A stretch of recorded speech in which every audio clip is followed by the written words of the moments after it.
Hello everybody and welcome to another, let me shut the door, episode of the CONCORDE build, and I'm actually finishing for tonight as I record this, but just to show you, I've installed the servo extensions. I've installed them out here, so if anything ever happens to the servos we can change them without it being an absolute nightmare. So they are there, taped in ready. I've also done the power wires, this octopus of shit.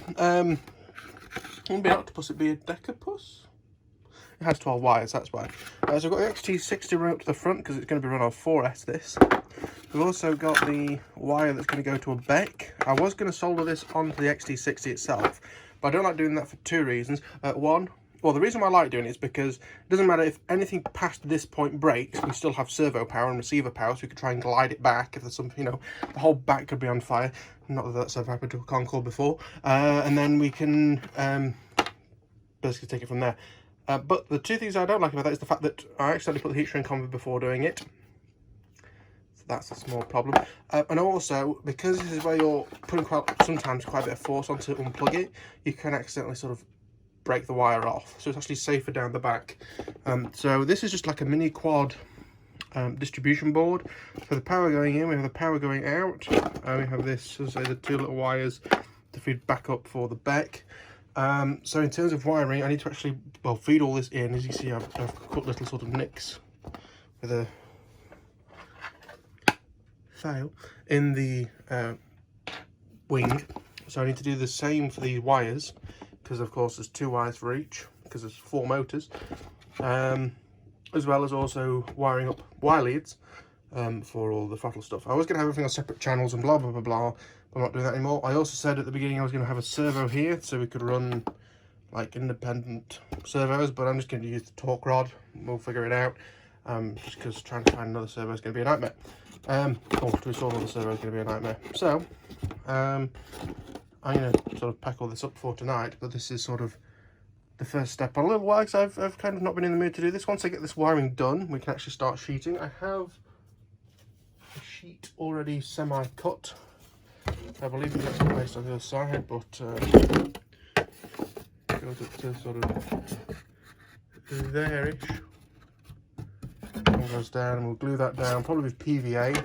I've cut out the holes for these to fit. And then, yeah, sheet the whole bottom of the wing, and then we can continue from there, I suppose. Right, well, progress has been made. We have started the bottom sheeting. Most of the cabling is in, including for the retracts, including for the motors, both servo and power wires, as well as for the servos for the elevons, I suppose. As you can see, these are meant to go straight across. This one isn't, just because it was easier to deal with. I have left gaps in. The reason why is because there's some sort of load-bearing structure underneath that I can glue a sheet in. So instead of having to cut like notches out here, I can put strands across as and when I need it. You can really tell how badly that former was glued in, but never mind, it'll be fine, we'll sort it out. We've got body filler somewhere. I've also had actually the first time I've tried using these, which are the Retracts set, hand-built.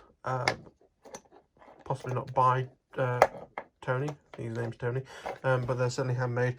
Quite expensive. Now I've tried using a servo thing and I've learnt two things. One, it's just a switch base, so you have to go from like here all the way around for it to activate, and then it runs slowly. The other thing is it seems to use quite a lot of power, because I've put 2 Nijhuis on it, and one did it once and that was it. The other ones have struggled. So I'm thinking that in order to possibly reduce the possibility of problems, is to have these running so that they run off of a separate beck. So I have a full 8 or 10 amp beck just to run these, because they clearly do seem to take a little bit of power. But yeah, this is a quick update. I'm not sure how much more I'm going to do on this. I'm just going to leave this half to glue. I've done that one as well, but these are still flappy, so I can get underneath and use the old balsa cabin, was it? Yeah, balsa cabin glue. And it will take it from there. So this might be a very short video. We'll see how much more I want to do to this, but this basically needs to get left alone while it glues up. So yes, I'll see you all possibly the next one, or possibly shortly. We'll find out. Right, okay, so I have removed all the pins from that side. We're now going to do this side, so basically just a load of lifting this up gently and putting glue underneath for these three and nailing them down. And then we've got to do this sort of front half here. And then we get the lovely job of sort of trying to cut holes out where needed and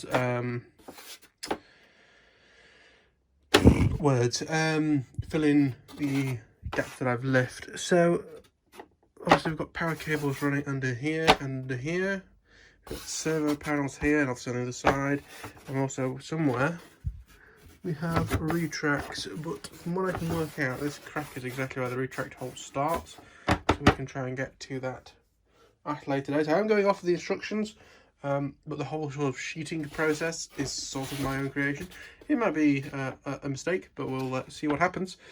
Yes.